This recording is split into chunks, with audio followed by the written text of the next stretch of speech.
Next है role of nucleus in the development. तो ये हमें पता है कि जो हमारी जीन्स हैं वो डिफरेंट हमारे स्ट्रक्चर्स और फंक्शंस को कंट्रोल करती हैं। और किस तरह कंट्रोल करती हैं वो जीन्स की वजह से डिफरेंट टाइप के सब्सटेंसेस प्रोड्यूस होते हैं और जो फिर बाद में स्ट्रक्चर्स और फंक्शन को कंट्रोल करते हैं। ये सब्सटेंसेस जो हैं कहाँ पर मौजूद होते हैं, ये साइटोप्लाज्म में मौजूद होते हैं एंड प्रोबेबली ये जो सब्सटेंसेस हैं प्रोड्यूस भी साइटोप्लाज्म के अंदर ही होते हैं। और एक्सपेरिमेंट से ये चीज़ भी सामने आई है कि जो एक्टिव सब्सटेंसेस हैं ये या तो न्यूक्लियस इटसेल्फ प्रोड्यूस करता है या उस न्यूक्लियस के फ़ौरन साथ जो हिस्सा होता है वहाँ पर ये प्रोड्यूस होते हैं। एक्चुअली जहाँ न्यूक्लियस का इम्पॉर्टेंट रोल है डेवलपमेंट में, वहीं साथ के साथ साइटोप्लाज्म का भी इम्पॉर्टेंट रोल है डेवलपमेंट में। एक साइंसदान था हैमरलिंग, उसने एक्सपेरिमेंट परफॉर्म किया एक एल्गी पे, ठीक है।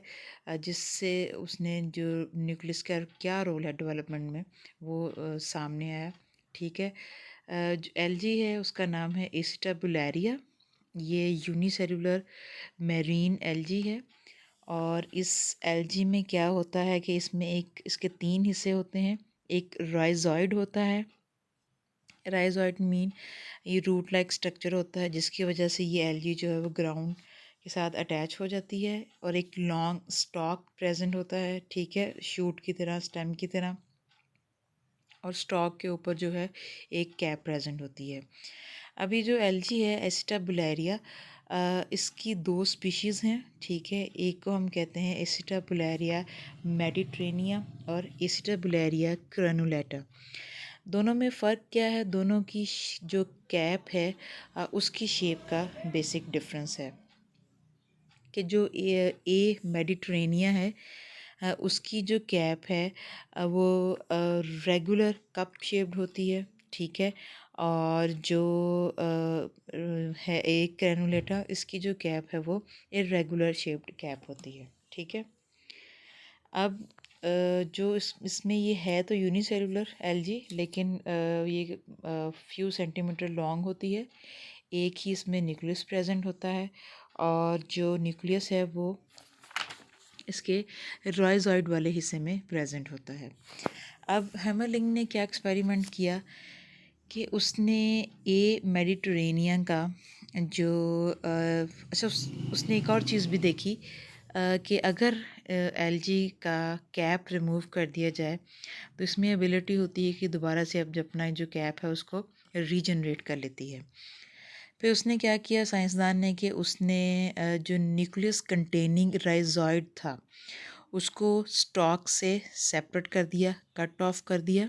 ए मेडिटेरेनिया का जो न्यूक्लियस कंटेनिंग राइजॉइड था उसको स्टॉक से उसने कट ऑफ कर दिया। और इस राइजॉइड के साथ उसने एक ग्रेनुलेटा का स्टॉक जो था उसको उसने ग्राफ्ट कर दिया, जोड़ दिया, ठीक है। और कैप जो थी वो ऊपर से उसने रिमूव कर दी। अब यहाँ पे चीज़ सामने रखें कि जो राइजॉइड है जो जिसमें न्यूक्लियस है वो वाला हिस्सा ए मेडिटेरेनिया का है, ठीक है। और ऊपर जो स्टॉक वाला हिस्सा है वो ए ग्रेनुलेटा का है, राइट। और कैप रिमूव है। तो जब कैप रीजनरेट हुई तो कैप कौन सी रीजनरेट हुई? कैप ए मेडिटेरेनिया की रीजनरेट हुई। यानी जो न्यूक्लियस प्रेजेंट था राइजोम में, राइजॉइड में, उस न्यूक्लियस की यानी जो है वो कैप रिप्रोड्यूस हुई। हालांकि स्टॉक एक ग्रेनुलेटा का था लेकिन जो कैप है वो कौन सी प्रोड्यूस हुई? ए मेडिटेरेनिया की। इससे क्या पता चलता है कि जो न्यूक्लियस है उसका इम्पॉर्टेंट रोल है डेवलपमेंट में और डिफ्रेंसिएशन में, ठीक है। इससे ये पता चलता है कि जो जीन्स हैं वो हमें मालूम है कि वो न्यूक्लियस में प्रेजेंट हैं और जीन्स जो हैं वो according to the type of nucleus अपने आप को एक्सप्रेस करती हैं, ठीक है। हालांकि यहाँ पर जो स्टॉक प्रेजेंट थी उसमें साइटोप्लाज्म ए ग्रेनुलेटा का था लेकिन कैप ए मेडिटेरेनिया की बनी क्योंकि न्यूक्लियस ए मेडिटेरेनिया का था। ठीक है। तो इससे पिछले एक्सपेरिमेंट से और इस एक्सपेरिमेंट से जो है हमें ये पता चलता है कि न्यूक्लियस और साइटोप्लाज्म जो है दोनों का इम्पॉर्टेंट रोल है डेवलपमेंट में और डिफरेंशिएशन में। न्यूक्लियस में तमाम जीन्स प्रेजेंट होती हैं, ठीक है, और जो वो जीन्स जो हैं वो किसी भी इंडिविजुअल के करैक्टर्स के बारे में बताती हैं, उसको डिटर्मिन करती हैं।